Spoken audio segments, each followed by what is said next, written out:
നമസ്കാരം. നമുക്കൊപ്പം ഇന്ന് ചേരുന്നത് കെ.ജെ. ഷൈൻ ടീച്ചറാണ്. ടീച്ചറിന്റെ അടുത്ത് എന്ത് ചോദിച്ചുകൊണ്ട് തുടങ്ങണം എന്ന് തന്നെയാണ് ഞാൻ ആലോചിക്കുന്നത്. ഏത് ചോദ്യത്തെ പറ്റി ചോദിച്ചാലും ഉത്തരം ഉണ്ടാവും കയ്യിൽ. നമുക്ക് വേടനെ പറ്റി തന്നെ പറഞ്ഞു തുടങ്ങാം. അപ്പോൾ വേടനെതിരെ വലിയ രീതിയിലുള്ള സംഘപരിവാർ ആക്രമണം നടന്നുകൊണ്ടിരിക്കുകയാണ്. വേടനെതിരെ ഇപ്പോൾ കഴിഞ്ഞ ദിവസം ശശികല പറഞ്ഞൊരു പ്രധാനപ്പെട്ട കാര്യം, അതായത് ഇയാളെ പിന്തുണയ്ക്കുന്നത് ജിഹാദികളാണ് എന്ന രീതിയിലാണ്. ഇപ്പോൾ കേസരി മുഖപത്രത്തിന്റെ ലേഖകനായിട്ടുള്ള മധു വളരെ മോശമായ രീതിയിൽ വേടനെതിരെ രംഗത്തേക്ക് വരുന്നു. ടീച്ചർ എങ്ങനെയാണ് ഇതിനെയൊക്കെ നോക്കിക്കാണുന്നത്? സംഘപരിവാർ രാഷ്ട്രീയത്തിന്റെ ഒരു അടിസ്ഥാനം എന്ന് പറയുന്നത് അപരനോടുള്ള വിദ്വേഷം. അത് മതത്തിന്റെ, ജാതിയുടെ ഒക്കെ അടിസ്ഥാനത്തിൽ വിദ്വേഷം പ്രസരിപ്പിച്ചുകൊണ്ട് ഭൂരിപക്ഷത്തും മതവിഭാഗത്തെ കൂടെ നിർത്തി രാഷ്ട്രീയ അധികാരം കൈയാളുക എന്നുള്ളതാണ് സംഘപരിവാർ രാഷ്ട്രീയത്തിന്റെ ഒരു തത്വശാസ്ത്രം. അതിനവർ ഇന്ത്യയിൽ ഉപയോഗിക്കുന്നത് മതമാണ്. കാരണം ഹിന്ദു മതം എന്നുള്ള പേരിൽ വലിയൊരു ജനവിഭാഗം അങ്ങനെ വിശ്വസിച്ച് ജീവിക്കുന്നവരാണ്. ഹിന്ദു മതമാണ് എന്നുള്ളത് വിശ്വസിച്ച്. അപ്പൊ ആ വിശ്വാസത്തെ മുതലെടുത്ത് മതത്തെ രാഷ്ട്രീയ അധികാരത്തിന് വേണ്ടി ഉപയോഗിക്കുന്നതിനെയാണ് നമ്മൾ വർഗീയത എന്ന് പറയുന്നത്. അത് കൃത്യമായി ഇന്ത്യൻ രാഷ്ട്രീയത്തില് നൂറ്റാണ്ടുകളായി ആരംഭിക്കുകയും അത് പ്രയോഗിക്കുകയും ചെയ്യുന്ന ഒരു വിഭാഗമാണ് സംഘപരിവാർ. അവര് മറ്റൊരു പ്രത്യേകത, അറിവിനെ അവർക്ക് ഭയമാണ്, കൃത്യമായ രാഷ്ട്രീയത്തെ ഭയമാണ്. അതായത് മനുഷ്യാവകാശങ്ങളിൽ ഊന്നിയ രാഷ്ട്രീയത്തെയും അറിവിനെയും ഭയപ്പെടുന്ന ഒരു വിഭാഗമാണ്. അത് നമുക്കറിയാലോ. ഇപ്പൊ ഒരു കാലഘട്ടത്തിൽ ആയിരത്താണ്ടുകൾക്ക് മുൻപ്, അതായത് വേദങ്ങളുടെയും പുരാണങ്ങളുടെയും ശാസ്ത്രങ്ങളുടെയും ഒരു കാലത്ത്, മനുസ്മൃതിയുടെ ഒക്കെ ഒരു കാലഘട്ടം മുതൽ അറിവിനെ ഒരു വിഭാഗത്തിൽ നിന്ന് അറിവ് നിഷേധിക്കുക. കാരണം കാര്യങ്ങൾ അറിഞ്ഞാൽ തങ്ങളുടെ ആധിപത്യ രീതി അല്ലെങ്കിൽ തങ്ങൾ അനുഭവിക്കുന്ന അധികാരം തങ്ങളുടെ കൈകളിൽ നിന്ന് കൈമോശം ചെയ്യപ്പെടും. അറിവിനെ ആയുധമാക്കുന്ന ഒരു ജനം രാജ്യത്തുണ്ടാവും. അത് തങ്ങളുടെ നിലനിൽപ്പിനെ ചോദ്യം ചെയ്യപ്പെടും. തങ്ങൾ ആഗ്രഹിക്കുന്ന ആധിപത്യ വ്യവസ്ഥിതി അല്ലെങ്കിൽ ഫാസിസ്റ്റ് വ്യവസ്ഥിതി അത് നഷ്ടപ്പെടും എന്നുള്ളൊരു തോന്നൽ എല്ലാ കാലത്തും ഈ ഇങ്ങനെയുള്ള ആളുകൾക്കുണ്ട്. ആധിപത്യത്തെ ഇഷ്ടപ്പെടുന്ന, അധികാരം നിലനിർത്താൻ ആഗ്രഹിക്കുന്ന വിഭാഗങ്ങളുണ്ട്. അങ്ങനെയുള്ള എല്ലാ രാഷ്ട്രീയവും, അത് മതത്തിന്റെ ആവട്ടെ അല്ലെങ്കിൽ വംശത്തിന്റെ ആവട്ടെ, ബാക്കി എല്ലാ ഈ ആധിപത്യ വ്യവസ്ഥിതിക്കകത്തും അറിവിനെ ഭയപ്പെടുകയും അറിവ് പ്രയോഗിക്കുന്നവരെയും അറിവ് പറയുന്നവരെയും ആശയങ്ങളെയും ഭയപ്പെടുന്നവരാണ്. അതേതാശയങ്ങൾ? മനുഷ്യാവകാശങ്ങളിൽ ഊന്നിയ ആശയങ്ങളെ ഭയപ്പെടുന്നവരാണ് ഇത്തരത്തിൽ ഉള്ളത്. അതിന്റെ ഒരു ഫോളോവേഴ്സ് എന്നുള്ള രീതിയിലാണ് ഇന്ത്യയിൽ ഈ സംഘപരിവാർ രാഷ്ട്രീയവും അതിന്റെ നേതാക്കന്മാരും ആയിട്ടുള്ളവർ പെരുമാറുന്നതും അവരുടെ ആശയങ്ങൾ പ്രകടിപ്പിക്കുന്നതും ഒക്കെ. അതാണ് ഇപ്പൊ ഇന്നിപ്പോ നമ്മൾ കാണുന്നത്. വേടൻ എന്ന് പറയുന്ന ഇന്ന് കേരളത്തിൽ യുവാക്കളും പ്രായഭേദമന്യേ, ജാതിമത ഭേദമന്യേ ആവേശത്തോടു കൂടി സ്വീകരിക്കുകയാണ്. ആ വേടനെതിരെ വർത്തമാനം പറയുന്ന അവരുടെ പ്രസ്താവനകൾ എത്രയോ ബാലിശമാണ് എന്ന് നമുക്ക് മനസ്സിലാവും. മാത്രമല്ല, വേടൻ പ്രയോഗിക്കുന്ന രാഷ്ട്രീയം, ആ രാഷ്ട്രീയത്തെ ഭയപ്പെടുന്നുണ്ട് ഇവര്. ആ ഭയപ്പാടിൽ നിന്നാണ് ഇപ്പോ എന്താ പറയാ, ഇപ്പോ മധു എന്ന് പറയുന്ന മനുഷ്യൻ, അദ്ദേഹം പറയുന്നത് എന്തോ ഡോക്ടർ എന്നൊക്കെ അദ്ദേഹത്തിന്റെ പേരിന്റെ മുന്നിലുണ്ട്. എന്താണ് ഡോക്ടറേറ്റ് എന്ന് എനിക്കറിയില്ല. അപ്പോ അദ്ദേഹം പറഞ്ഞത് ജാതി ഭീകരതയാണ് വേടൻ കേരള സമൂഹത്തിൽ പ്രയോഗിക്കുന്നതെന്നാണ്. എത്രയോ ബാലിശമാണ്. എനിക്ക് തോന്നുന്നു ഒരുപക്ഷെ സംഘപരിവാറിന്റെ ക്ലാസ്സുകളിൽ പങ്കെടുത്തുകൊണ്ടിരിക്കുന്ന കുറച്ച് വിഭാഗം ജനങ്ങളെ തെറ്റിദ്ധരിപ്പിക്കാൻ പറ്റും. പക്ഷെ കേരളത്തിൽ അത് എത്രത്തോളം നിലനിൽക്കും എന്നുള്ളതാണ്. അപ്പൊ ആ സംഘപരിവാർ രാഷ്ട്രീയത്തിൽ വിശ്വസിക്കുന്ന യൂത്ത് ഉണ്ടെങ്കിൽ അല്ലെങ്കിൽ വേറെ ആളുകൾ ഉണ്ടെങ്കിൽ അവർക്കും അക്ഷരാഭ്യാസവും വിദ്യാഭ്യാസവും ഉള്ളവരാണല്ലോ. അവരാ അറിവിനെ ഉപയോഗിച്ച്, അവരുടെ ബേസിക് നോളജിനെ ഉപയോഗിച്ച് വായിക്കാൻ തുടങ്ങിയാൽ, സംഘപരിവാർ പുസ്തകങ്ങൾ വായിക്കാൻ തുടങ്ങിയാലല്ല, എന്നാൽ അത് വായിക്കുമ്പോഴും, ഇപ്പൊ ഞാൻ വിചാരധാര വായിക്കുന്നുണ്ട്, പക്ഷെ അത് വായിക്കുമ്പോൾ നമ്മുടെ മനസ്സിലുള്ള മനുഷ്യൻ എന്നുള്ള കാഴ്ചപ്പാടും മനുഷ്യാവകാശം എന്നുള്ള ആ കാഴ്ചപ്പാടും ഉണ്ടല്ലോ, അതിൽ നിന്ന് എത്രയോ ഭീകരമാണ്, അല്ലെങ്കിൽ അതിനോട് എത്ര ഭീകരമായ ഒരു സമീപനമാണ് വിചാരധാരയിൽ ഇവരുടെ നേതാവ് പ്രകടിപ്പിക്കുന്നത് എന്ന് നമുക്ക് മനസ്സിലാവും. അപ്പൊ ഈ സംഘത്തിനകത്തുള്ള, ഈ സംഘപരിവാറിനകത്തുള്ള വായിക്കാൻ താല്പര്യമുള്ള ചെറുപ്പക്കാർക്ക് ഇതിൽ നിന്ന് പോകാൻ കഴിയില്ല. ഇവരുടെ ഈ വിദ്വേഷ വെറുപ്പും അല്ലെങ്കിൽ വിദ്വേഷ പ്രകടനവും പ്രചരണവും ഒക്കെ ആക്സെപ്റ്റ് ചെയ്ത് കേരളത്തിൽ നിലനിൽക്കാൻ കഴിയില്ല. അതാണ് എനിക്ക് തോന്നിയിട്ടുള്ളത്. പിന്നെ ഞാൻ നേരത്തെ സൂചിപ്പിച്ച ജാതി ഭീകരത, ഈ ഇന്ത്യക്കകത്ത് ജാതി ഭീകരത പ്രയോഗിക്കുന്നത് ആരാണ്? ചരിത്രം വായിച്ചു കഴിഞ്ഞാൽ നമുക്ക് മനസ്സിലാകുന്നത്, ജാതി ഭീകരത പ്രയോഗിച്ച് അധികാരം നിലനിർത്തിയിട്ടുള്ളവരാണ് ഫ്യൂഡലിസ്റ്റ് കാലം മുതൽ, രാജഭരണം മുതൽ, ഈവൺ ഇന്ന് ജനാധിപത്യ രാജ്യത്ത് പോലും നമുക്ക് കാണാൻ സാധിക്കുന്നത് ഈ ജാതി ഭീകരത പല രീതിയിൽ പ്രയോഗിച്ചിട്ടാണ്.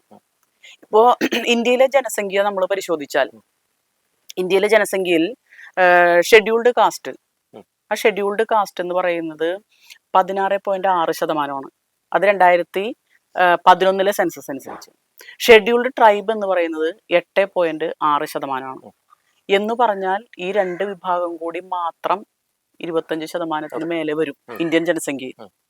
ഈ 25% മേലെ വരുന്ന ജനവിഭാഗങ്ങൾ നാഷണൽ ക്രൈം റെക്കോർഡ്സ് ബ്യൂറോയുടെ കണക്കനുസരിച്ച് കഴിഞ്ഞൊരു വർഷം കൊണ്ട് മാത്രം 58,000 പേരാണ് ഈ ഏറ്റവും ന്യൂനപക്ഷമായിട്ടുള്ള, ജനസംഖ്യാപരമായി ന്യൂനപക്ഷമായിട്ടുള്ള അപ്പർ കാസ്റ്റിൽ നിന്ന്, അധികാരം കയ്യിലുള്ളവരിൽ നിന്ന് പലതരത്തിലുള്ള പീഡനങ്ങൾ ഏറ്റുവാങ്ങിയിട്ടുള്ളത്. അപ്പൊ ജാതി ഭീകരത ഇന്ന് പോലും പരിശോധിച്ചാൽ ആരാണ് ഈ രാജ്യത്ത് പ്രയോഗിച്ചുകൊണ്ടിരിക്കുന്നത്? 25%-ലേറെ വരുന്ന ജനങ്ങൾ, അവർ ഒരു വർഷം മാത്രം ഈ 25-ന്റെ എത്ര ഭാഗമാണ്? 52,000-58,000 ജനങ്ങൾ എന്ന് പറയുന്നത്. ഇനി അവരെ ഇത്തരം പീഡിപ്പിക്കൽ എന്ന് പറഞ്ഞാൽ ശാരീരികമായി പീഡിപ്പിച്ചിട്ട് വെറുതെ വിടുകയല്ല, ജീവനോടെ വിടുകയല്ല, അവരെ കൊല്ലുന്നു, ചിലയിടത്തൊക്കെ അടിച്ചു കൊല്ലുന്നു. അവർ ചെയ്ത കാര്യം, ഇപ്പോ രാജസ്ഥാനിൽ 9 വയസ്സായ കുട്ടിയെ ഒരു ടീച്ചർ അടിച്ചു, ആ കുട്ടി മരിച്ചുപോയി.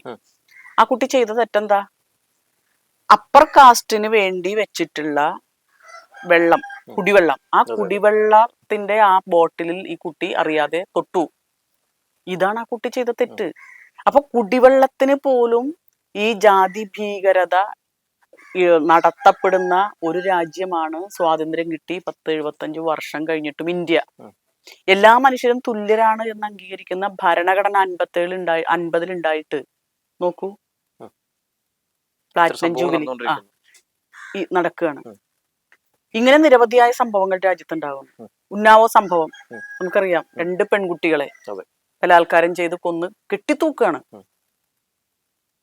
ഹസ്രത്ത് UP-യിൽ ഭീകരമായി ഈ അപ്പർ കാസ്റ്റിൽപ്പെട്ട ആൺകുട്ടികൾ ഈ കുട്ടിയെ ഭീകരമായി ബലാത്കാരം ചെയ്യുന്നു. മൃതപ്രായയായ ഈ കുട്ടിയെ കൊണ്ട് രക്ഷിതാക്കള് ഹോസ്പിറ്റലിൽ പോകുന്നു. അവിടെയും ഇവര് ചെല്ലുന്നു. ഈ കുട്ടി മരണപ്പെടുന്നു. മരിച്ചിട്ട് ഈ കുട്ടിയുടെ മൃതശരീരം അവരുടെ ആചാരം അനുസരിച്ച് സംസ്കരിക്കാൻ പോലും ഈ അപ്പർ കാസ്റ്റ് സമ്മതിക്കണില്ല. അവരെന്താ ചെയ്തത്? അവരന്ന് വെളുപ്പിനെ തന്നെ പോലീസ് പ്രൊട്ടക്ഷനോട് കൂടി ഈ കുട്ടിയുടെ രക്ഷിതാക്കളെ വീടിനകത്ത് അടച്ചിട്ടിട്ട് പെട്രോൾ അടിച്ച് ഈ മൃതദേഹം കത്തിക്കുകയാണ് ചെയ്യണത്. അപ്പൊ രാജ്യത്ത് നമ്മൾ ആലോചിക്കേണ്ടത്, ആരാണ് ജാതി ഭീകരത നടത്തുന്നത്?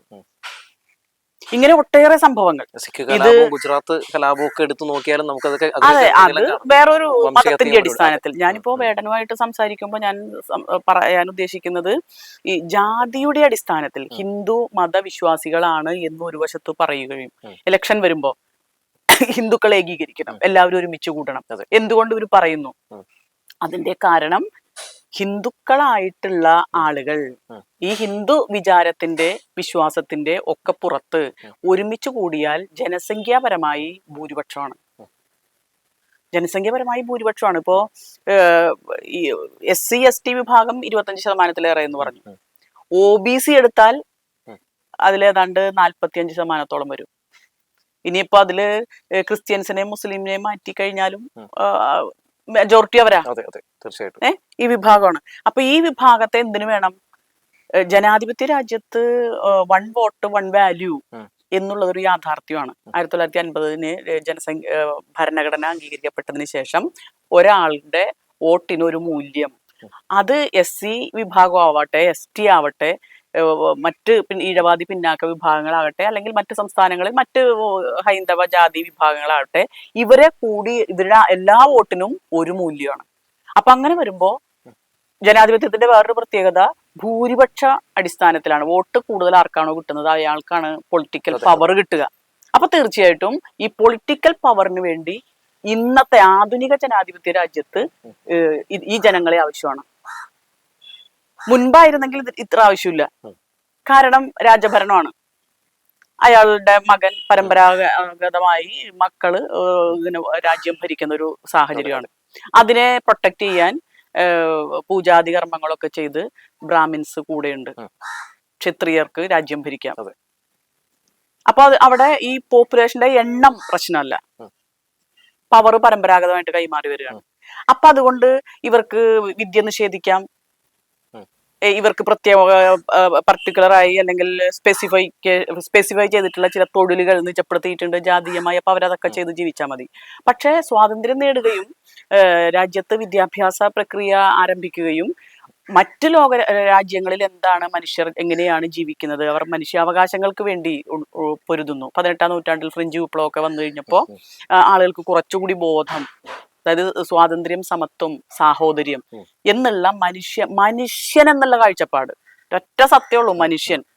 അതിനകത്ത് ആൺ, പെൺ, ട്രാൻസ്ജെൻഡർ, ജാതി, മത, വംശ, വർണ്ണ, വർഗ ഒരു വ്യത്യാസവും ഇല്ല. നിറം എന്താവട്ടെ മനുഷ്യനാണ്. ആ മനുഷ്യരായിട്ടുള്ള മനുഷ്യർക്കെല്ലാം ഒരവകാശം.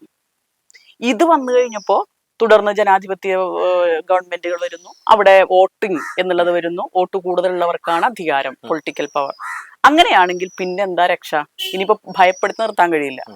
അപ്പൊ പിന്നെ പ്രയോഗിക്കുന്ന തന്ത്രം എന്ന് പറയുന്നത് മതം പറഞ്ഞിട്ട്, മതവികാരം എന്ന് പറയുന്നത് നമ്മുടെയൊക്കെ മനസ്സിൽ ഇന്നത്തെ നിലയ്ക്ക് തൂത്താലും മായ്ച്ചാലും കളയാൻ പറ്റാത്തൊരു സാധനമാണ്. അപ്പൊ അത് പ്രയോഗിച്ച് ജനങ്ങളെ കൂട്ടി അധികാരത്തിൽ കയറുക എന്നൊരൊറ്റ ലക്ഷ്യം മാത്രമേ ഫാസിസ്റ്റ് രാഷ്ട്രീയത്തിനുള്ളൂ, സംഘരാഷ്ട്രീയത്തിനുള്ളൂ, സംഘപരിവാർ രാഷ്ട്രീയത്തിനുള്ളൂ. തീർച്ചയായിട്ടും. അപ്പൊ അത് പൊളിക്കുന്ന പരിപാടിയാണ് ആര് ചെയ്യുന്നത്? വേടൻ ചെയ്യുന്നത്. ഇപ്പൊ നിലവിൽ ടീച്ചർ, ഈ വേടൻ കഴിഞ്ഞ ദിവസം തന്നെ പറഞ്ഞൊരു പ്രധാനപ്പെട്ട കാര്യം, ഇത്തരം വിഭാഗക്കാര് കേരളത്തിന് പുറത്ത് അടിച്ചമർത്തപ്പെടുന്നുണ്ട്. പക്ഷെ കേരളത്തിലെ സ്ഥിതി മറ്റൊന്നാണ്. ഇവിടെ അത്തരത്തിൽ ആരും അടിച്ചമർത്തപ്പെടുന്നില്ല എന്ന് പറയുന്നു. അതുപോലെ തന്നെ ഈ കലാപാഹ്വാനം നടത്തിയ മധുവിനെതിരെ നമ്മുടെ ഗവൺമെന്റ് കേസെടുക്കുന്നു. ഇതിനൊക്കെ ശേഷമാണ് മധു ഈ പറയുന്ന നമ്മുടെ വേടനെതിരെ വലിയ രീതിയിലുള്ള ആക്രമണം സംഘപരിവാർ നടത്തിക്കൊണ്ടിരിക്കുന്നത്. എന്താണ് അവരെ ഭയപ്പെടുന്നത്? അതൊരു, ഞാൻ പറഞ്ഞില്ലേ, പരാക്രമമാണ്. അതായത് നിലനിൽപ്പ് അപകടത്തിലാവുമ്പോ കാണിക്കുന്ന ഒരു പരാക്രമം മാത്രമാണത്. അത് കേരളത്തിൽ എന്തായാലും ഓടൂല്ല എന്നുള്ളത് കേരളത്തിലെ ജനങ്ങൾ തെളിയിച്ചുകൊണ്ടിരിക്കുകയാണ്.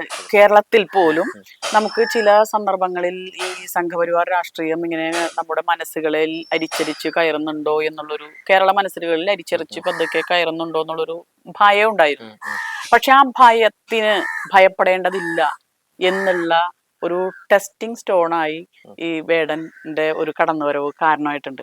കാര്യം, ഒരു മാസം മുൻപ് വരെ വേടനെ സംബന്ധിച്ച് ചെറിയൊരു വിഭാഗത്തിലെ യൂത്തിന് മാത്രമേ അറിയാൻ പാടുണ്ടായിരുന്നുള്ളൂ എന്നാണ്. അതെന്റെ തെറ്റിദ്ധാരണയാണെന്ന് അറിയില്ല, എന്റെ പരിമിതമായ അറിവ് അതായിരുന്നു.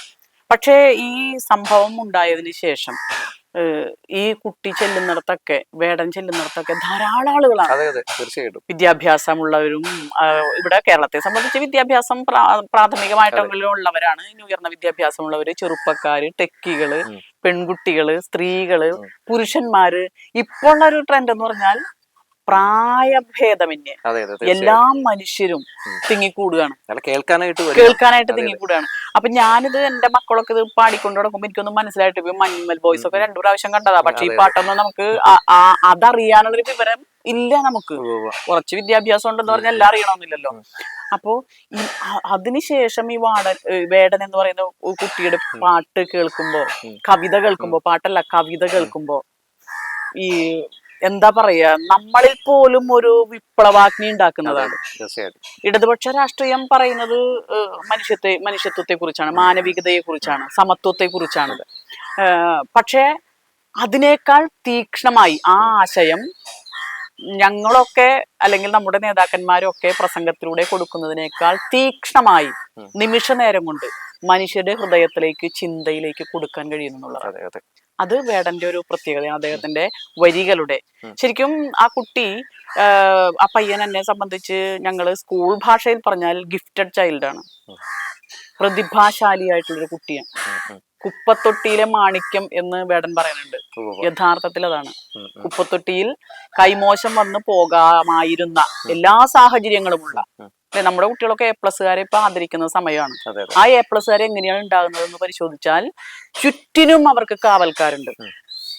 രക്ഷിതാക്കളാവട്ടെ, അധ്യാപകരാവട്ടെ, മറ്റ് സംവിധാനങ്ങളാവട്ടെ, ആധുനിക ശാസ്ത്ര സാങ്കേതിക സംവിധാനങ്ങളാകട്ടെ, ഇതിന്റെ ചുറ്റിലും അവരുടെ ചുറ്റിലും ഇതുണ്ട്. അതിന്റെ നടുക്ക് നിന്നിട്ടാണ് ഈ A+ ഉണ്ടാവുന്നത്. അപൂർവം ചില കുട്ടികൾ ഉണ്ടാവാം. ഇപ്പൊ ലോട്ടറി വിൽപ്പനക്കാരന്റെ ഒരു മകൾ അതുണ്ടാവാം. അത് അപൂർവങ്ങളിൽ അപൂർവം. എങ്കിലും ആ കുട്ടിക്ക് പരിമിതമായ ചില സാഹചര്യങ്ങൾ കൂടി ഉണ്ട്. ഇതൊരു സാഹചര്യവും ഇല്ലാതെ തികച്ചും പ്രതികൂലമായ സാഹചര്യം, 100% പ്രതികൂലമായ സാഹചര്യം. അതൊരു രാജ്യത്ത് നിന്ന് വരുന്നു, അഭയാർത്ഥിയായിട്ട് വരുന്നു, ഒരു പുറമ്പോക്കിൽ, റെയിൽവേ പുറമ്പോക്കിൽ താമസിക്കുന്നു. അവിടെ നിന്ന് സ്വന്തം പ്രയത്നം ഒരാൾക്കും അതിലില്ല. അതാണ് ഞാൻ പറഞ്ഞ ഗിഫ്റ്റഡ് ചൈൽഡാണ്. അങ്ങനെയുള്ള ഒരു കുട്ടി എവിടെയെങ്കിലും ഈ പ്രദേശത്ത് എവിടെയെങ്കിലും ഉണ്ടെങ്കിൽ പോകണമെന്നും അവനെ കെട്ടിപ്പിടിച്ചിട്ട് മകനെന്ന് പറഞ്ഞിട്ട് അവന്റെ നെറ്റിയിൽ ഒരു ഉമ്മം കൊടുക്കണം എന്നൊരു ആഗ്രഹമുണ്ട്. കാരണം അത്രയ്ക്ക് തീക്ഷ്ണമായ രാഷ്ട്രീയം നിമിഷാർദ്ധം കൊണ്ട് ജനങ്ങളുടെ ഹൃദയത്തിലേക്കും ചിന്തയിലേക്കും പ്രസരിപ്പിക്കാൻ ഈ കുട്ടിക്ക് കഴിയുന്നു. വലിയൊരു ജനവിഭാഗം, അത് ദളിത് രാഷ്ട്രീയം എന്ന് പറഞ്ഞ് പുച്ഛിക്കരുത്. കാരണം അവൻ പറയുന്നത് ദളിത് രാഷ്ട്രീയത്തിൽ ഒരു ഭാഗം ഉണ്ടാവാം. കാരണം ആ വിഭാഗം അനുഭവിക്കുന്ന യാതനയും മാറ്റി നിർത്തലും അവഹേളനവും പുച്ഛവും ഇന്നും നമ്മുടെ മനസ്സിലുണ്ട്.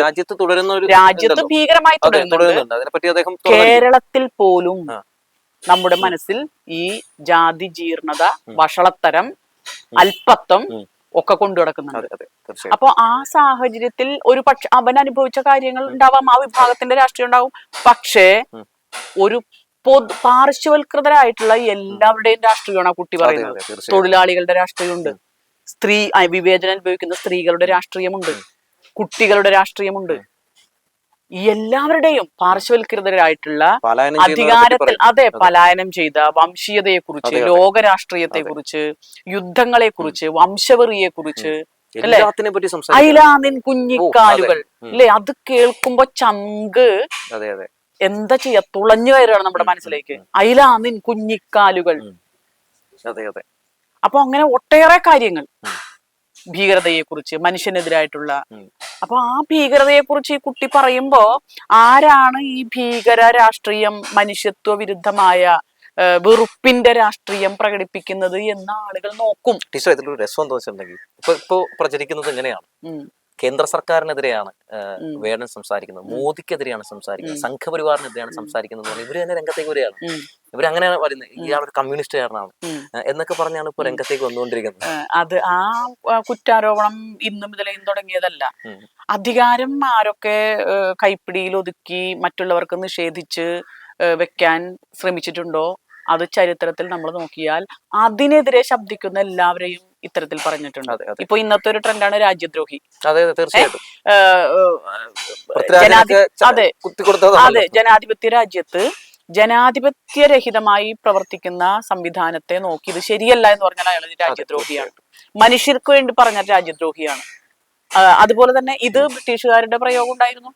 ഇപ്പോ വയനാട് പ്രദേശങ്ങളിലൊക്കെ കുറിച്യർ, മഹാരാഷ്ട്രയിലും മധ്യപ്രദേശിലും ഒക്കെ ഭീമുകൾ ട്രൈബ്സ് ആണ്, ഖോലുകൾ, സന്താൾസ്, ഇവരുടെയൊക്കെ സമരം ഉണ്ടായിരുന്നു. ചരിത്രത്തിന്റെ ഭാഗമാണ്. ഈ ഓരോ വിഭാഗത്തിന്റെയും ജീവിക്കാൻ വേണ്ടിയുള്ള ബ്രിട്ടീഷ് കോളോണിയൽ ഗവൺമെന്റിനെതിരായിട്ട് സമരം. ആ സമരത്തെ അവർ പറഞ്ഞിരുന്നത് രാജ്യദ്രോഹികൾ എന്നുള്ളതാണ്. അപ്പോ ശത്രുപക്ഷത്ത് നിർത്തുക, അത് ജോഗ്രഫിക്കലായിട്ട് അതിന് അതിർവരമ്പുകളൊന്നുമില്ല. ഈ അധികാരത്തിനെതിരെ, മനുഷ്യത്വ വിരുദ്ധമായ അധികാരത്തിനെതിരെ സംസാരിക്കുകയും പ്രവർത്തിക്കുകയും വർത്തമാനം പറയുകയും സമരം ചെയ്യുകയും ഒക്കെ ചെയ്യുന്ന ജനവിഭാഗത്തിനെതിരെ അവർ കുറ്റവാളികളാണ്, ശത്രുക്കളാണ്, രാജ്യദ്രോഹികളാണ് എന്നുള്ള ചാപ്പകുത്തൽ, ഇത് എല്ലാ ഏകാധിപത്യ അധികാര വ്യവസ്ഥിതിക്കകത്തും ആ അധികാരം കൈയാളുന്ന ആളുടെ രക്ഷപ്പെടാനുള്ള ഒരു തന്ത്രമാണ്. ഇപ്പോ ബ്രത്തോൾഡ് ബ്രത്ത് അദ്ദേഹം പറയുന്നുണ്ട്, പീഡകർ എപ്പോഴും അവർക്ക് പൊയ്മുഖങ്ങളായിരിക്കും. ആ പൊയ്മുഖങ്ങൾ അവരെപ്പോഴും മാറ്റിക്കൊണ്ടിരിക്കും. അതുപോലെ തന്നെ ഈ പൊയ്മുഖങ്ങളിൽ നിന്ന് രക്ഷപ്പെടാൻ, ഇപ്പൊ നമ്മൾ അയാളുടെ മുഖത്തേക്ക് ഒരു കണ്ണാടി പിടിച്ചാൽ ആ കണ്ണാടിയിൽ വെച്ചിട്ട് പൊയ്മുഖം മാറ്റാനുള്ള ഒരു തന്ത്രം ഇവർക്കുണ്ട്. അപ്പൊ ഈ പൊയ്മുഖങ്ങൾ എപ്പോഴും മാറ്റിക്കൊണ്ടിരിക്കും എന്നുള്ള ബോധ്യം നമുക്കുണ്ടാവണം. അത് ബ്രിട്ടീഷ് കൊളോണിയൽ കാലഘട്ടത്തിലാവട്ടെ, രാജവാഴ്ച കാലത്തിലാവട്ടെ, വേദങ്ങളുടെ കാലഘട്ടത്തിലാവട്ടെ, ജനാധിപത്യ കാലഘട്ടത്തിലാവട്ടെ, ഈ പീഡകർക്ക് അത് ഏതിന്റെ അടിസ്ഥാനത്തിലാണെങ്കിലും, മതത്തിന്റെയോ ജാതിയുടെയോ ഒക്കെ അടിസ്ഥാനത്തിലാണെങ്കിലും, പീഡിപ്പിക്കുന്ന പീഡകർക്ക് അവരുടെ എപ്പോഴും അവർക്ക് അധികാരവും കയ്യിലുണ്ടാവും. കാരണം ഈ പീഡനത്തിന്റെ ഭാഗമായി അധികാരം ഉണ്ടാവും. ഈ അധികാരം ഉപയോഗിക്കുന്ന ഈ പീഡകർ പലപ്പോഴും മുഖം മാറ്റിക്കൊണ്ടിരിക്കും. കൊളോണിയൽ കാലത്തെ മുഖമല്ല ഇന്ന് ജനാധിപത്യ ഗവൺമെന്റിന്റെ മുഖമാണ്, ജനങ്ങളാൽ തെരഞ്ഞെടുക്കപ്പെട്ടത് എന്ന് പറയാൻ പറ്റുന്ന ഒരു മുഖമാണ്. ഞാൻ നേരത്തെ സൂചിപ്പിച്ചല്ലോ, നമുക്കിപ്പോ വല്ലാത്തൊരു ആശങ്ക നമ്മുടെ ഈവൻ കേരള സമൂഹത്തെ കുറിച്ച് പോലും ഉണ്ടായിരുന്നു. കാരണം എന്താണ് കേരള മനസ്സ്, എങ്ങനെയാണ് ചിന്തിക്കുന്നത്? ഒരു 5 വർഷം ഇപ്പൊ കഴിഞ്ഞ ഗവൺമെന്റ് കഴിഞ്ഞിട്ട് ഇപ്പൊ 4 വർഷം കഴിഞ്ഞല്ലോ. എന്താണ് കേരളത്തിന്റെ മനസ്സ്? അതിനിടയിൽ സംഘപരിവാറിന്റെ സ്വാധീനം എത്രത്തോളം ഉണ്ടായിട്ടുണ്ട്? പല മതകേന്ദ്രങ്ങൾ കേന്ദ്രീകരിച്ചും അല്ലെങ്കിൽ ആശയ പ്രചരണത്തിലൂടെയും നമ്മുടെ ജനങ്ങളുടെ മനസ്സിനെ അല്ലെങ്കിൽ തലച്ചോറിനെ വാഷ് ചെയ്തിട്ടുണ്ടോ, ബ്രെയിൻ വാഷ് ചെയ്തിട്ടുണ്ടോ എന്നുള്ള ഒരു ആശങ്ക ഉണ്ടായിരുന്നു. പക്ഷെ ആ ആശങ്കയ്ക്ക് വകയില്ല എന്ന് തെളിയിക്കുന്നതാണ് ഈ ഹിരൺദാസ് മുരളി എന്ന് പറയുന്ന ഈ ഗിഫ്റ്റഡ് ആയിട്ടുള്ള ഈ പ്രതിഭ, വേടൻ എന്നറിയപ്പെടുന്ന നമ്മളൊക്കെ സുപരിചിതനായ ഈ കുട്ടി, ഈ പയ്യൻ. കാരണം ഇവന്റെ രാഷ്ട്രീയം, ഞാൻ പാണനല്ല പറയനല്ല,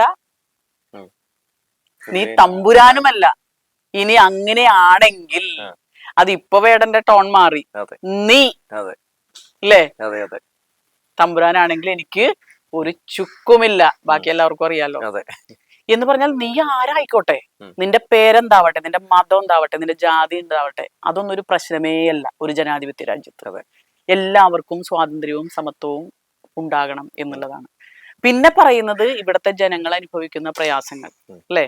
കാടുകട്ടവന്റെ നാട്ടിൽ ചോറുകട്ടവൻ മരിക്കും എന്നാണ്. ഇങ്ങനെ ഒട്ടേറെ കവിതകൾ, രാഷ്ട്രീയം പറയുന്ന കവിതകൾ ഈ കുട്ടി പാട്ടായി ജനങ്ങളുടെ മനസ്സിലേക്ക് കൊടുക്കുന്നു എന്നുള്ളതാണ്. ഇതൊക്കെ പറയുമ്പോൾ നമ്മുടെ മനസ്സിലേക്ക് പലതും ഓർമ്മപ്പെടുത്തുന്നുണ്ടെന്നുള്ളതാണ്. ഇവിടെ നടന്നിട്ടുള്ള ഒരുപാട് കാര്യങ്ങൾ മനുഷ്യരുടെ മനസ്സിലേക്ക് ഇങ്ങനെ വരികയാണ്. മാത്രമല്ല അപ്പൊ ഞാൻ സൂചിപ്പിച്ചത്, ഇങ്ങനെയുള്ള പച്ചയായ രാഷ്ട്രീയം, മനുഷ്യത്വത്തിന്റെ രാഷ്ട്രീയം, പാർശ്വവൽക്കൃതരുടേതായിട്ടുള്ള ദൈന്യതയുടെ, യാതനതയുടെ രാഷ്ട്രീയം, ആ ദൈന്യതയുടെയും ക്രൂരതയുടെയും രാഷ്ട്രീയം പ്രയോഗിക്കുന്ന ഒരു ചെറു ന്യൂനപക്ഷത്തിന്റെ ഭീകരമായ മുഖം, പൈശാചികമായ മുഖം, വഷളത്വമുള്ള മുഖം, അല്പത്വമുള്ള മുഖം, ആ മുഖം ഈ കുട്ടി തുറന്നു കാട്ടുന്നു. ആ തുറന്നു കാട്ടുന്ന രാഷ്ട്രീയത്തെ കേരളത്തിലെ മാധ്യമങ്ങൾ, കേരളത്തിലെ സോഷ്യൽ മീഡിയ ഉൾപ്പെടെയുള്ള മാധ്യമങ്ങൾ നെഞ്ചേറ്റുന്നു എന്നുള്ളത് ഒരു ജനാധിപത്യ പ്രവർത്തക എന്നുള്ള നിലയ്ക്ക് ഏറ്റവും ആശ്വാസകരമാണ്. പ്രത്യേകിച്ച് ഇന്നത്തെ ഇന്ത്യൻ സാഹചര്യത്തിൽ നമ്മളെല്ലാവരും നെഞ്ചേറ്റുന്നു, മാധ്യമങ്ങൾ ഉൾപ്പെടെ. പിന്നെ സ്ത്രീകൾ, കുട്ടികൾ, പ്രായഭേദമന്യേ എല്ലാവരും ഈ കുട്ടിയെ സ്വീകരിക്കാൻ കാരണം അവൻ പറയുന്നത് എനിക്ക് കൂടി വേണ്ടിയാണ്, എന്റെ പാട്ടുകൂടിയാണ്. ഐരാൻ കുർദിയെ കുറിച്ച് പറയുന്നു, ലോകരാജ്യങ്ങളിൽ നടക്കുന്ന വംശീയതയ്ക്കെതിരെ പറയുന്നു, സ്ത്രീകൾക്ക് വേണ്ടി സംസാരിക്കുന്നു, ജാതീയതയ്ക്കെതിരെ സംസാരിക്കുന്നു. ഇതെല്ലാം മനുഷ്യത്വ വിരുദ്ധമായ ആശയങ്ങളാണ് എന്ന് പറയുമ്പോൾ അത് ശരിയാണ് എന്ന് പറയാൻ ഈ സമൂഹത്തിൽ എല്ലാവരും, ബഹുഭൂരിപക്ഷവും, പിന്നെ ചില അപശബ്ദങ്ങൾ, 3-3.5 കോടി ജനങ്ങളിൽ 1, 2, 3, 4 അപശബ്ദങ്ങൾ, അതും ഭയപ്പെട്ട് യാതൊരു ബേസ്ലെസ് ആയിട്ടുള്ള കാര്യങ്ങൾ. ഗാന്ധിയെ കൊന്നതിന് 2 പക്ഷമുള്ള നാടാണല്ലോ. അതെ, അല്ല ബേസ്ലെസ് ആയി. പക്ഷെ ഇന്നിപ്പോ കേരളത്തിൽ നടക്കില്ല എന്നുള്ളതാണ്. ജാതി ഭീകരത എന്ന് പറയുമ്പോൾ നിങ്ങൾ ChatGPT-യിൽ അടിച്ചു കൊടുത്താൽ ഇന്ത്യയിലെ നാഷണൽ ക്രൈം റെക്കോർഡ്സ് ബ്യൂറോ അനുസരിച്ച് എന്തെല്ലാം കാര്യങ്ങൾ ഇവിടെ നടക്കുന്നു. ഉന്നാവോ സംഭവത്തെ കുറിച്ച് വരുന്നു, ഹത്രാസില് നടന്ന സംഭവം വരുന്നു, തമിഴ്നാട്ടിൽ നടന്ന സംഭവം വരുന്നു, ഈവൻ ഏറ്റവും നിയറസ്റ്റ് ആയിട്ട് കർണാടകയിൽ ഈ പഹൽഗാം ആക്രമണത്തിന് ശേഷം ഒരു ഫിസിക്കലി മെന്റലി റിട്ടാർഡഡ് ആയിട്ടുള്ള ഒരു പയ്യനെ വെള്ളമെടുത്തു കുടിച്ചു, അവര് കളിച്ചുകൊണ്ടിരുന്ന സമയത്ത് വെള്ളമെടുത്തു കുടിച്ചു എന്നതിന്റെ പേര് അടിച്ചു കൊല്ലുന്നു നമ്മുടെ തൊട്ടയൽവക്കത്ത്. ഏറ്റവും ജാതി ഭീകരത നടക്കുന്ന രാജസ്ഥാൻ, മഹാരാഷ്ട്ര, മധ്യപ്രദേശ്, ബീഹാർ, ഉത്തർപ്രദേശ്, ഇവിടെയൊക്കെ നടക്കുന്ന ജാതി ഭീകരതയെ കുറിച്ച് ഈ സംഘത്തിൽ അണിനിരന്നിട്ടുള്ള നമ്മുടെ ചെറുപ്പക്കാർ പഠിക്കണം. SC വിഭാഗം, ST വിഭാഗം, OBC വിഭാഗത്തിലുള്ള കുട്ടികൾ അവർ പഠിക്കണം. ഇനി ഈ അപ്പർ കാസ്റ്റിൽ എല്ലാവർക്കും അധികാരം കിട്ടണുണ്ടോ? ഇല്ല. ഇപ്പൊ ഈ കഴിഞ്ഞ ദിവസം അപ്പൊ ഞാൻ പറഞ്ഞത് അങ്ങനെയുള്ളൊരു ഒരു ആശ്വാസം നമുക്ക് കിട്ടുന്നുണ്ട്. കഴിഞ്ഞ ദിവസം ഈ മമതാ ബാനർജി വെസ്റ്റ് ബംഗാൾ നിയമസഭയിൽ പറഞ്ഞത്, ഒരു നിയമസഭയ്ക്കകത്ത് I am a Hindu, I belong to a Brahmin family. എന്തുകൊണ്ട് അവര് ഈ ജനാധിപത്യ രാജ്യത്ത് ഒരു നിയമസഭയ്ക്കകത്ത് അങ്ങനെ പറയിക്കേണ്ടി വരുന്നു? ആ ഒരു മാനസികാവസ്ഥയിലേക്ക് മാറ്റുകയാണ്. അതിനിടയ്ക്ക് ഹിന്ദു ഉൾപ്പെടെയുള്ള പത്രങ്ങൾ അവരെഴുതിയത് ഇന്ത്യയിലെ അധികാരത്തിന്റെ ഏതാണ്ട് 75-80% കൈയാളുന്നത് ഈ അപ്പർ കാസ്റ്റ് ആണ്. ഇത് നമ്മുടെ ഈ സംഘപരിവാരത്തിൽ അണിനിരന്നിട്ടുള്ള ഈ പറഞ്ഞ മനുഷ്യർ ആലോചിക്കണം. ഏറ്റവും കോർപ്പറേറ്റുകൾ ആരാണ്, അവരേത് വിഭാഗത്തിൽപ്പെട്ടതാണെന്ന് പരിശോധിച്ചാൽ മതി. അപ്പൊ നമ്മളിത് ജാതീയതയോ അല്ലെങ്കിൽ മറ്റൊന്നുമല്ല, എല്ലാവർക്കും അവകാശപ്പെട്ട പ്രകൃതി വിഭവങ്ങൾ, പണം, സമ്പത്ത്, അധികാരം, ഇതെല്ലാവർക്കും അവകാശപ്പെട്ടതാണ്. അതുപോലെ ഒരു കാര്യം കൂടി അപ്പൊ അതുകൊണ്ട് എനിക്ക് പറയാനുള്ളത്, എന്താ പറയാ, പരസ്പരം ചിരിക്കണം, പരസ്പരം ചിരിക്കണം. അതിനു മുമ്പൊരു കാര്യം പറയുന്നുണ്ട് ഇല്ലേ, വിളക്കുകൾ കൊളുത്തണം, വെറുപ്പുകൾക്കുമേൽ പ്രകാശനാളമാകണം. ഇത് സൗമ്യമായി വേടൻ നമ്മളോട് സൗമ്യമായി നിങ്ങൾ ഇതുകൂടി ആക്സെപ്റ്റ് ചെയ്യണോട്ടോ എന്ന് പറയുന്നുണ്ട്. തീക്ഷ്ണമായി സ്റ്റേജിൽ പറയുമ്പോ പരസ്പരം ചിരിക്കണം, വിളക്കുകൾ കൊളുത്തണം, വെറുപ്പുകൾക്കുമേൽ പ്രകാശനാളമാകണം. ആ വെറുപ്പുകൾക്ക് മേലെ പ്രകാശനാളമാകണമെങ്കിൽ വേടന്റെ രാഷ്ട്രീയം നമ്മൾ ഹൃദിസ്ഥമാക്കണം. തീർച്ചയായിട്ടും മനുഷ്യത്വത്തിന്റെ രാഷ്ട്രീയം ഹൃദിസ്ഥമാക്കണം, മാനവികതയുടെ രാഷ്ട്രീയം ഹൃദിസ്ഥമാക്കണം. ഇടതുപക്ഷ രാഷ്ട്രീയവും അത് തന്നെയാണ് പറയുന്നത്. ടീച്ചർ, ഇപ്പൊ നിലവില് വേടൻ ലഹരി വസ്തു ഉപയോഗിച്ചതിന്റെ പേരിൽ അദ്ദേഹത്തെ അറസ്റ്റ് ചെയ്യുന്ന സാഹചര്യം ഉണ്ടായി, ജാമ്യം കിട്ടുന്ന സാഹചര്യം ഉണ്ടായി. ഇപ്പൊ പലരും പറയുന്ന ഒരു പ്രധാനപ്പെട്ട കാര്യം, അതായത് എന്തിനാണ് സർക്കാർ ഇങ്ങനെ ഈ വേടനെ പ്രൊമോട്ട് ചെയ്യുന്നത്? സർക്കാരിന്റെ വാർഷിക പരിപാടി നടക്കുന്നു, വേടൻ എന്തിനാണ് ആ പരിപാടി പങ്കെടുപ്പിക്കുന്നത്? നിങ്ങൾ വേടനൊപ്പമാണോ എന്നൊക്കെ ചോദിച്ച് രംഗത്തേക്ക് വന്നിട്ടുണ്ട്. അതായത് അദ്ദേഹം തന്നെ ഇറങ്ങിയ ശേഷം പറഞ്ഞത്, അതായത് എന്നെ തിരുത്താൻ ആരും ഉണ്ടായിരുന്നില്ല, എന്നെ കാണുന്ന, എന്നെ കേൾക്കുന്ന എൻ്റെ കുട്ടികളോട് പറയാനുള്ളത്, എൻ്റെ കൊച്ചനുജന്മാരോട് പറയാനുള്ളത്, എനിക്ക് ഒരുപാട് മോശം സ്വഭാവങ്ങളുണ്ട്, ആരും ഫോളോ ചെയ്യരുത് എന്നാണ് പറഞ്ഞത്. സത്യത്തിൽ ഒരു ബോധവൽക്കരണമാണ് നടത്തിക്കൊണ്ടിരിക്കുന്നത്. നമ്മള് അതില് തീർച്ചയായും ഒരു ശിക്ഷ, ഒരു കുറ്റം എന്നുള്ള രീതിയിൽ, അതായത് സ്ത്രീകളോട് മോശമായി പെരുമാറിയിട്ടുണ്ട്, മീറ്റു ക്യാമ്പയിനിലൊക്കെ ആ രീതിയിൽ നമ്മൾ നടക്കുന്നുണ്ട്. ഒരിക്കലും അംഗീകരിക്കാൻ കഴിയില്ല. സ്ത്രീകളോട് ഏത് അങ്ങേയറ്റത്ത് പ്രതിഭയുള്ള ആളാവട്ടെ, മഹാനാവട്ടെ, എന്ത് പൊസിഷനിലുള്ള ആവട്ടെ, സ്ത്രീകളോട് ലൈംഗിക ചുവയോടുകൂടി സംസാരിക്കുന്നതും പെരുമാറുന്നതും ആക്ട് ചെയ്യുന്നതും ഒരു തരത്തിലും അംഗീകരിക്കാൻ കഴിയില്ല. അതുപോലെ തന്നെ മയക്കുമരുന്ന്, അത് സ്വയം നശിക്കുന്നു, കുടുംബത്തിലുള്ളവർക്ക് പ്രശ്നം ഉണ്ടാക്കുന്നു, സമൂഹത്തിന് പ്രശ്നം ഉണ്ടാക്കുന്നു. ഇതൊന്നും നമുക്ക് അംഗീകരിക്കാൻ കഴിയില്ല. പക്ഷേ അങ്ങനെ ഉള്ള ആ കുട്ടി വളർന്നു വന്നൊരു സാഹചര്യം, ആരാലും ശിക്ഷണം കിട്ടാതെ, ഉപദേശിക്കാതെ, ഒരാൾക്ക് പോലും നേരായ വഴിയിലൂടെ കടന്നു പോകാതെ, വേടൻ പറയുന്നുണ്ട് ഇന്റർവ്യൂല്, എനിക്ക് സിനിമയിൽ കാണുന്ന അമ്മയൊന്നും എനിക്കില്ല ചേച്ചി, വളരെ പച്ചയായിട്ട് പറയാണ്, എനിക്കില്ല. എന്നെ പ്രസവിച്ചിട്ട് ഞാനാണ് അച്ഛനും അമ്മയെ നോക്കുന്നത്, ഞാനാണ്. നമ്മൾ തിരിച്ചാ പറയണത് അല്ലെ, അച്ഛനും അമ്മയും കുട്ടികളെ നോക്കിയെടുക്കുന്ന അച്ഛനും അമ്മയാണ്, മാതാപിതാക്കളാണെന്ന്. പക്ഷെ അവൻ പറയുന്നു, ഞാൻ രക്ഷിതാക്കളെയാണ് നോക്കിയിട്ടുള്ളത്. കാരണം നേരം വെളുത്ത് വരുമ്പോ അച്ഛനും അമ്മയും ജോലിക്ക് പോയിട്ടുണ്ടാവും, പണിക്ക് പോയിട്ടുണ്ടാവും. പിന്നെ അവരവരുടേതായ നിയമം അനുസരിച്ച് സ്വയം വളരുന്നു. അപ്പൊ ആ വളർച്ചയിൽ വളർച്ച വളർന്നു വന്ന് എങ്കിൽ പോലും തെറ്റിലേക്ക് പോകാനുള്ള സാധ്യതകൾ ഒട്ടേറെയാണ്. ശരിയേത് തെറ്റെന്ന് അവർക്കറിയില്ല. അപ്പോ കൂട്ടുകൂടിയപ്പോ ഈ രീതിയിലൊക്കെ പറഞ്ഞു കൊടുത്തിട്ടുണ്ടാവും, ആ രസകരമായ ഒരു കാര്യമാണെന്ന് പറഞ്ഞു കൊടുത്തിട്ടുണ്ടാവും. അങ്ങനെ പോയിട്ട് ആ തെറ്റാണ് എന്ന് ബോധ്യപ്പെട്ടപ്പോ ആ കുട്ടി തുറന്നു പറയാണ്, എനിക്ക് ഇന്ന തെറ്റ് പറ്റിയിട്ടുണ്ട്. അപ്പോൾ ഈ വേടൻ എന്റെ ചില കാര്യങ്ങൾ നിങ്ങൾ ഇൻഫ്ലുവൻസ് ആവരുത് കേട്ടോ എന്നവൻ അവന്റെ ഭാഷയിൽ പറയാണ്. മക്കളെ, നിങ്ങൾ ഇൻഫ്ലുവൻസ് ആവരുത്. ചില കാര്യങ്ങളൊക്കെ വേടനുണ്ട്, അത് നിങ്ങൾ ഒരിക്കലും ഇൻഫ്ലുവൻസ് ആവരുത് എന്ന് ഈ 10,000-ങ്ങളെ സാക്ഷി നിർത്തി ഒരു കുട്ടി വളരെ ഫ്രാങ്കായി, ഒരു വളച്ചുകെട്ടില്ല, ഒരു മുഖം മൂടിയില്ല, പച്ചയായ മനുഷ്യനായി ഇത്രയും ആരാധക വൃന്ദത്തിന്റെ മുന്നിൽ നിന്നിട്ട് ആ കുട്ടി പറയുകയാണ്, തെറ്റുപറ്റിപ്പോയി. നമ്മുടെ സമൂഹത്തും എങ്ങനെയാണ് അതിനെ കാണേണ്ടത്? ഒരു തെറ്റുകാരൻ, നമ്മൾ ജയില് പണിതിട്ടുള്ളത്, പോലീസ് സ്റ്റേഷനുകൾ ഉണ്ടാക്കിയിട്ടുള്ളത്, കുറ്റക്കാരെ ശിക്ഷിക്കാനുള്ള ഭാരതീയ ന്യായ സംഹിത ഉണ്ടാക്കിയിട്ടുള്ളത്, കുറ്റവാളികളെ കുറ്റവാളികളാക്കി ജീവിതകാലം മുഴുവൻ മാറ്റി തീർക്കാനല്ല, ചാപ്പ കുത്താനല്ല, മറിച്ച് അവനെ കറക്റ്റ് ചെയ്ത് മുഖ്യധാരയിലേക്ക് പൊതുസമൂഹത്തിലേക്ക് കറക്റ്റ് ചെയ്ത് മനുഷ്യനെ കൊണ്ടുവരാനാണ്. ഇനി ആ ന്യായ സംഹിതകളും അതിനു വേണ്ടിയിട്ടുള്ള പൊളിറ്റിക്കൽ അല്ലെങ്കിൽ ഗവൺമെന്റൽ ഇൻസ്റ്റിറ്റ്യൂഷനും ഉള്ളത്, കോടതി, പട്ടാളം അല്ലെങ്കിൽ ജയില്, ഇതൊക്കെ ഉള്ളത് ഇങ്ങനെയുള്ള സാധനങ്ങൾ ഉണ്ട് ട്ടോ എന്ന് നമ്മളെ ബോധ്യപ്പെടുത്താനും കൂടിയാണ്. അപ്പൊ ചിലര് ഇതൊക്കെ ഉണ്ട്, നിങ്ങൾ ശരിയായി ജീവിക്കണം എന്ന് പറഞ്ഞു കൊടുക്കുമ്പോൾ അതിലൂടെ പോകുന്ന മെജോറിറ്റിയും. പക്ഷെ ചിലർക്ക് അത് പറഞ്ഞു കൊടുക്കാൻ ആളില്ലാത്ത സാഹചര്യം. അതാണ് വേടന്റെ കേസിൽ. ഇനി അവൻ തിരുത്താൻ തയ്യാറായി.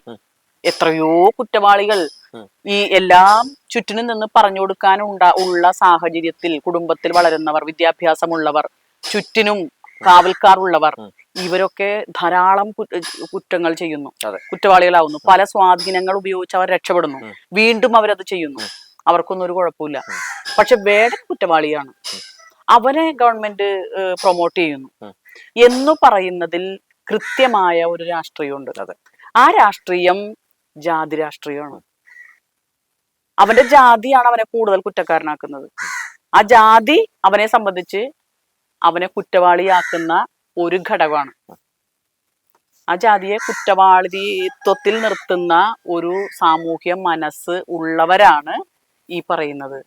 നേരെ മറിച്ച് നോക്കൂ, നമ്മൾ ക്യാൻസർ ബാധിതരായിട്ടുള്ള ആളുകൾ, അതിനെ സർവൈവ് ചെയ്ത്, ഇപ്പോ സിനിമാ നടി മമതയെ പോലുള്ളവർ സർവൈവ് ചെയ്ത് നമ്മൾ കൊണ്ടുവരുമ്പോ ഗവൺമെന്റ് സംവിധാനങ്ങൾ എന്താ ചെയ്യുന്നത്? ഇങ്ങനെ ഈ ഒരു രോഗത്തെ സർവൈവ് ചെയ്യാൻ പറ്റൂട്ടോ, മെന്റലി നിങ്ങൾ പവർഫുൾ ആവണോട്ടോ എന്ന് കാണിക്കാൻ നമ്മൾ അവരെ കൊണ്ടുവരികയാണ്. ഈ ഒരു തന്ത്രം തന്നെയാണ് ഗവൺമെന്റ് ഇതിലെടുത്തിട്ടുള്ളത്. ഒരു തെറ്റിലേക്ക് പോയി, അങ്ങനെയുള്ള സാഹചര്യമുള്ള ഒരു കുട്ടിയായിരുന്നു, പക്ഷെ അവനത് തിരിച്ചറിഞ്ഞ് അവൻ ഉയർന്നു വരുന്നു. അവൻ അതിൽ നിന്ന് സ്വയം മോചിതനാകാൻ ശ്രമിക്കുന്നു. അവന്റെ തെറ്റു പൊതുജന സമക്ഷം പറയുന്നു. ഇനി അതിനടിമപ്പെട്ട, ഈ ലഹരിക്ക് അടിമപ്പെട്ടിട്ടുള്ള ധാരാളം മക്കൾ, വിദ്യാഭ്യാസമുള്ളവർ, എല്ലാ സാഹചര്യവും ഉള്ളവർ ഉണ്ട്. നിങ്ങൾക്കും കടന്നു വരാട്ടോ. ഇത് തെറ്റിനെ ഉപേക്ഷിച്ച് നമ്മുടെ സമൂഹത്തെ രക്ഷിക്കുന്നതിനുള്ള ഒരു ചെറിയൊരു മാർഗവും കൂടിയാണ്. അപ്പൊ അതിനെ നമുക്ക് നിസ്സാരമായി കാണേണ്ടതില്ല. അതിനെ പുച്ഛിക്കുന്നവർ അവിടെ നിന്ന് കുറയ്ക്കട്ടെ എന്ന ഒരു മനോഭാവത്തോടു കൂടി നമ്മൾ മുന്നോട്ട് പോകണം. വേടൻ എന്ന പയ്യന് എല്ലാവിധ ഭാവുകങ്ങളും എല്ലാവിധ ആശംസകളും. അവന് ഈ കേരളം വിട്ട് എല്ലായിടത്തും പല ഭാഷകൾ ആർജിച്ച് മനുഷ്യരെ കുറിച്ച് സംസാരിക്കാൻ, പാടാൻ, പാട്ടും പറച്ചിലുമായി നമ്മുടെ ഹൃദയങ്ങളിലേക്ക് ചേക്കേറാൻ അവന് കഴിഞ്ഞുകൊണ്ടിരിക്കുകയാണ്. ഇനിയും അതിനേക്കാൾ ഉയർന്ന വേദികളിലൊക്കെ എത്തിച്ചേരട്ടെ. ഒരിക്കലും അവന്റെ ഈ വളർച്ചയിലും ഉയർച്ചയിലും സ്വയം ഒരു അപജയത്തിലേക്ക് പോകാൻ ഇടവരുത്താതിരിക്കട്ടെ. കാരണം അധികാരവും സ്വാധീനവും ഒക്കെ ഉണ്ടാവുമ്പോൾ മനുഷ്യ സഹജമാണ്. പക്ഷെ അവനതിന് കഴിയില്ല എന്നുള്ളൊരു ബോധ്യമാണ്, അവനങ്ങനെ അപജയത്തിലേക്ക് പോകില്ല എന്നുള്ളൊരു ബോധ്യമാണുള്ളത്. ആ കുട്ടിയുടെ സംസാരവും മനുഷ്യത്വപരമാണ്, സ്നേഹനിർഭരമാണ്. ഇപ്പൊ കഴിഞ്ഞ പാലക്കാട് ഉണ്ടായ ഒരു വേദിയിൽ ആ കുട്ടി പാടുന്നതിന് മുമ്പ് നിക്ക് 2 മിനിറ്റ് ഇട്ടോ പറയാണ്, 2 മിനിറ്റ് ഇട്ടോ നിങ്ങൾ മിണ്ടാതിരിക്കണം. ആരെയാ? ഒരു കുട്ടി, അതായത് പാരലൈസ്ഡ് ആയിട്ടുള്ള ഒരു കുട്ടിയെ 4 ചക്ര വാഹനത്തിൽ അമ്മ സ്റ്റേജിലേക്ക് കൊണ്ടുവരികയാണ്. ആ കുട്ടി വേടനെ കണ്ടതോടുകൂടി അവൻ എന്തോ ഒരു ഭയങ്കരമായിട്ടുള്ള ഒരു പ്രസരിപ്പ്. അപ്പൊ ഇവൻ പറയണ എന്താ, ഈ കുട്ടിക്ക് ഈ സമയത്താണ്, അതായത് ഓഡിയൻസിനെ കാണുന്ന സമയത്ത് ഇവന്റെ രോഗം ഒരു ഇമ്പ്രൂവ്മെന്റ്, ആ രോഗത്തിന് ഒരു കുറവ് വരുന്നു, അവൻ കുറെ കൂടി എനർജറ്റിക് ആവുന്നു. അപ്പൊ ആ വേദി പോലും ഈ കുട്ടിക്ക് അവന് പ്രൊവൈഡ് ചെയ്യാണ്. അപ്പൊ മനുഷ്യ സ്നേഹത്തിന്റെ ഉദാത്തമായ ചില മാതൃകകൾ ഈ കുട്ടിയുടെ മനസ്സിലുണ്ട്. അപ്പൊ അവൻ അക്ഷരാർത്ഥത്തിൽ മാണിക്യത്തെക്കാൾ വലുതാണ്. ഇന്നത്തെ ഇന്ത്യൻ സാഹചര്യത്തിൽ കേരളത്തിന് കിട്ടിയിട്ടുള്ള ഒരു മുത്താണ് എന്ന് മാത്രമാണ് എനിക്ക് പറയാനുള്ളത്. Okay, thank you teacher.